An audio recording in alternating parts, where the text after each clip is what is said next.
नमस्कार, मैं सत्येंद्र प्रताप सिंह। आप देख रहे हैं डिजिटल खबरीलाल का खास कार्यक्रम पर्दे के पीछे। कोलकाता के आरजी कर रेप एंड मर्डर कांड के बाद से सड़कों पे आंदोलन, धरना व प्रदर्शन जारी है, लगातार जारी है। कल भी कोलकाता के सारे इलाकों से विशाल जुलूस निकला, भारी बारिश में भी, और वह देखने लायक था। जन आक्रोश का अंदाजा इसी से लगाया जा सकता है कि लोग इसे लेकर कितना व्यथित और साथ ही कितने गंभीर भी हैं न्याय के प्रति।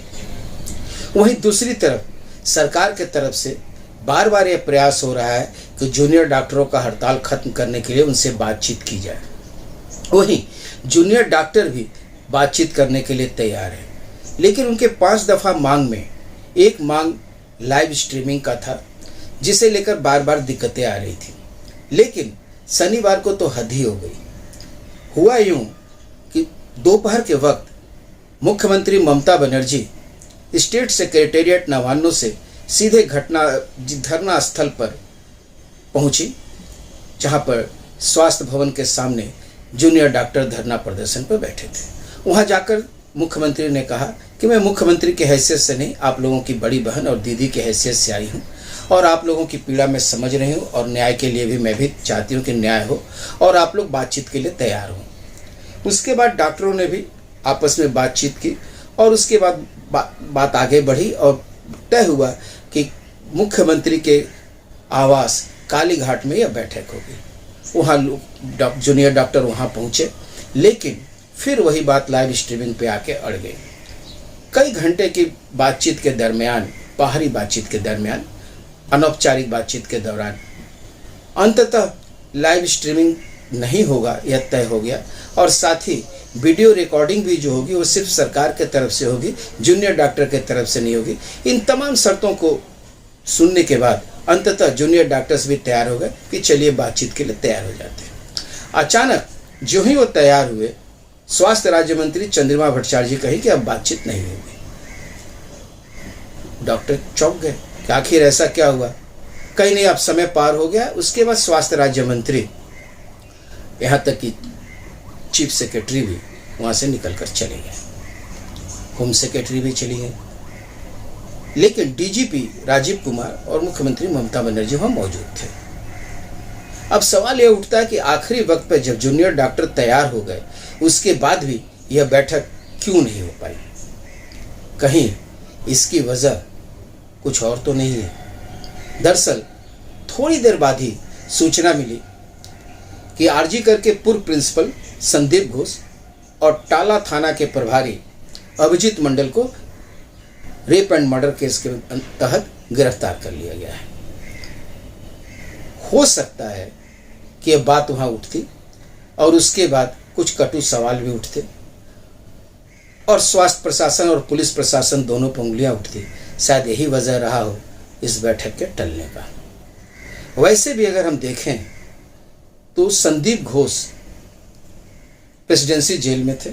उन्हें पहले ही वित्तीय घोटाला, आर्थिक घोटाला के तहत गिरफ्तार किया गया था और उनको प्रेसिडेंसी जेल से सीबीआई अपने हिरासत में लेना चाहती थी।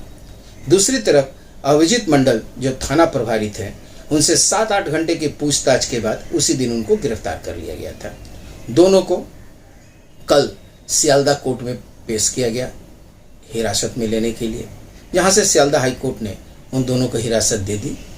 अब कल 17 तारीख को फिर एक बार सियालदा कोर्ट में लाए जाएंगे, जहां से आगे क्या होगा इसकी जानकारी मिलेगी। लेकिन सीबीआई के वकील ने कल जब सियालदा कोर्ट में जब दलील रख रहे थे तो उनका साफ कहना था कि पूरे घटना को बदलने में या सबूत को मिटाने में या छुपाने में या पूरे केस को बिगाड़ने में इन दोनों की मुख्य भूमिका है। ऐसे में इन दोनों को हिरासत में लेना बहुत जरूरी है। अब सवाल ये उठता है कि क्या कलकत्ता हाई कोर्ट का इसका अंदाजा पहले ही हो गया था, सिर्फ 4 दिन के अंदर?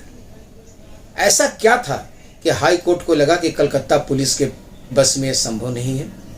हो सकता है कि उस सारे कागजात को देखने के बाद वो समझ गई कि केस को गलत दिशा में ले जाया जा रहा है। इससे बेहतर है कि मामला सीबीआई को सौंप दिया जाए। और सीबीआई के साथ भी वो दिक्कत आई।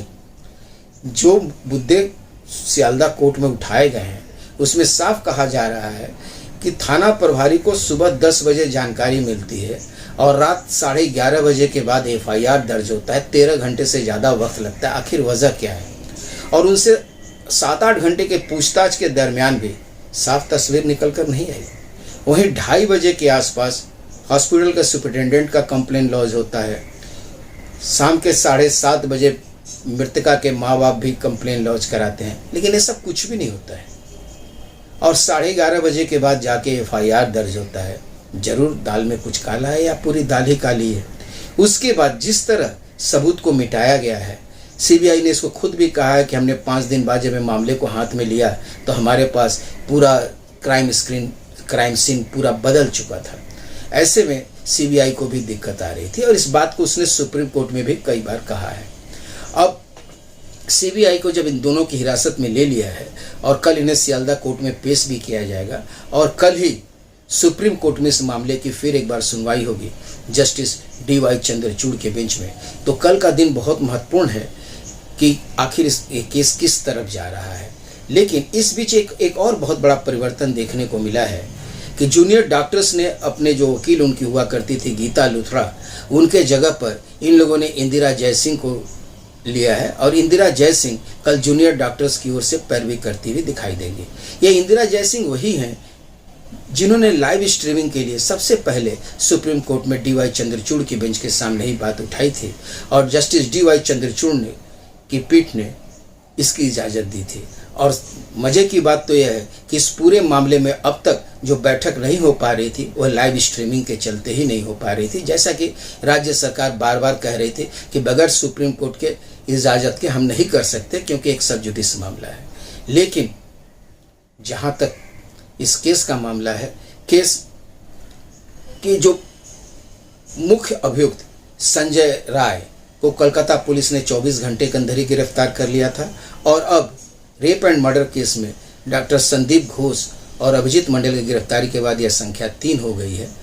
और कहा जा सकता है कि सीबीआई भी अब इस केस में आगे की तरफ बढ़ रही है, लेकिन सही तस्वीर क्या है और आगे क्या होगा यह देखने के लिए हमें कल तक इंतजार करना होगा। तो ऐसे में आज के लिए बस इतना ही। कल फिर मिलते हैं इसी समय पर्दे के पीछे।